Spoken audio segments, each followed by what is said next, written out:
Hi friend, আপনারা কেমন আছেন? আশা করি ভালোই আছেন। আমিও ভালো আছি। তো এতদিন ছেলেদের বিষয়ে কথা বলেছি, ছেলেদেরকে কিভাবে কি করে চলতে হবে মেয়েদের সাথে। আর এখন মেয়েদের বিষয়ে কথা বলতে চাই। যেসব মেয়েগুলো খারাপ মেয়ে, ভালো নয়, সেই মেয়েগুলোর উদ্দেশ্যেই কথা বলতে চাই।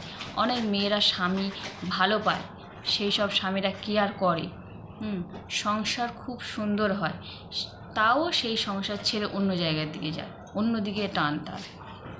সেই মেয়েগুলোর উদ্দেশ্যে বলছি, এটা করো না। কারণ ওরকম কেয়ার করার লোক কখনো পাবে না। অন্য জায়গায় চলে গেলে হয়তো প্রথম দেখালো কেয়ার, কিন্তু তারপরে একটা মানুষকে কাঁদিয়ে চলে যাওয়া মানে সারা জীবন দুঃখ ছাড়া আর কোনোদিন সুখ পাবে না। সেই ছেলেরা তোমাকে কেয়ার করছে, ভালোবাসে, আর কি চায়? বিয়েও হয়ে গেছে, বিয়ে হয়ে যাওয়া মানে একটা ভালো মানুষকে পাওয়া মানে একটা ভাগ্যের ব্যাপার হয়। সেই মানুষকে ছেড়ে কখনো যাওয়া উচিত নয়।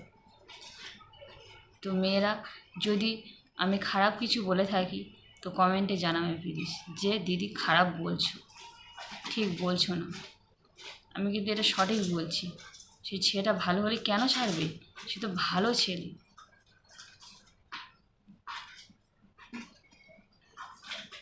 আজ এইটুকা, আবার ফের পরে ছাড়বো। বাই।